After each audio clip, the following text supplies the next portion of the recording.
কখনো কখনো একটি নদী হারিয়ে যায় মানচিত্রে নয়, হারিয়ে যায় মানুষের স্মৃতিতে। আজ কথা বলবো পশ্চিমবঙ্গের এমন এক নদীকে নিয়ে, যে ছিল একসময় প্রাণবন্ত, বাঁচিয়ে রেখেছিল আশেপাশের জনপদ, গ্রাম এবং শহরের মানুষের আশা ভরসা। উত্তর থেকে দক্ষিণে নীরবে বয়ে যাওয়া নদী একসময় ছিল সেচ, নৌযান এবং গ্রামীণ অর্থনীতির অবিচ্ছেদ্য অংশ। নদীর দুই তীরে সবুজ ধানক্ষেত, মাছ ধরার নৌকা আর মানুষের জীবন, সবকিছুই জড়িয়ে ছিল এই নদীর সঙ্গে।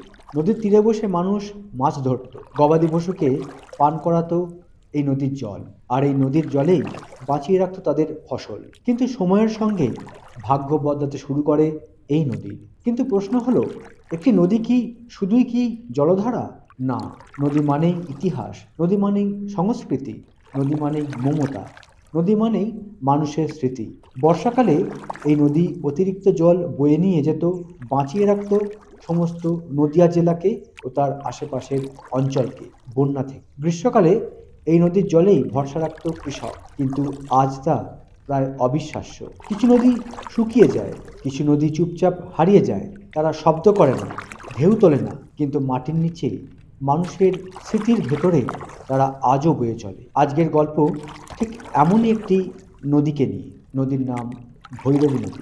ভৈরবী নদী ভারত এবং বাংলাদেশের আন্তঃসীমান্ত একটি নদী, যা ভারত এবং বাংলাদেশ এই দুই দেশের মধ্যেই প্রবাহিত। ভৈরবী নদী পশ্চিমবঙ্গের নদিয়া ও উত্তর চব্বিশ পরগনা জেলার বুক চিরে একসময় বয়ে যেত। এই নদীর জন্ম ভাগীরথী হুগলি নদীর জলধারায়। জন্ম মুহূর্ত থেকে সে বয়ে নিয়ে যেত জল, পলি আর মানুষের জীবন। বর্ষাকালে রক্ষা করত গ্রাম, ঘর আর মানুষের স্বপ্ন। ভৈরবী নদী তখন শুধু একটি নদী নয়, সে ছিল একটি অঞ্চলের শিরা উপশিরা। কিন্তু সময় বদলেছে, প্রকৃতির সঙ্গে সঙ্গে মানুষের ব্যবহারও বদলেছে। নিয়মিত সংস্কারের অভাবে নদীতে পলি জমতে শুরু করে, প্রাকৃতিক প্রবাহে বাধা, এইসব কিছুর ফলে ভৈরবী নদীর জলধারা সংকীর্ণ হয়ে পড়ে। কিন্তু প্রকৃতি একা কোনো নদীকে মারে না, নদী মরে মানুষের অবহেলায়।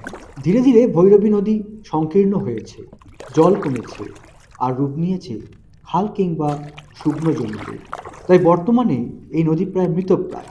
এই নদীর গুরুত্বপূর্ণ কারণ এটি গঙ্গার অববাহিকার অংশ। আজও বর্ষার সময় জল নিকাশির ভূমিকা রাখে। এই নদীটাকে যদি পুনরুজ্জীবিত করা যায়, তাহলে ফিরে আসতে পারে সবুজ, কৃষি আর পরিবেশের ভারসাম্য। ফিরে আসতে পারে একটি অঞ্চলের শ্বাস প্রশ্বাস। এই নদীর গল্প আমাদের মনে করিয়ে দেয়, নদী হারালে শুধু অতীত হারায় না, ভবিষ্যৎকেও ঝুঁকির মুখে ফেলে দেয়। তাই প্রশ্নটা শুধু ভৈরবী নদীকে নিয়ে নয়, প্রশ্নটা আমাদের সকলের জন্য। আমরা কি এইভাবে নদীকে নীরবে হারাতে দেব, নাকি সময় থাকতে থাকতে তাদের নিয়ে ভাববো, তাদের দিকে ফিরে তাকাবো? আসুন বাঁচাই নদীকে, বাঁচাই ভবিষ্যৎকে। ভিডিওটি ভালো লাগলে লাইক করুন আর শেয়ার করুন, কারণ একটি নদীর গল্প বাঁচিয়ে রাখা মানে একটি ভবিষ্যৎকে বাঁচিয়ে রাখা। নমস্কার।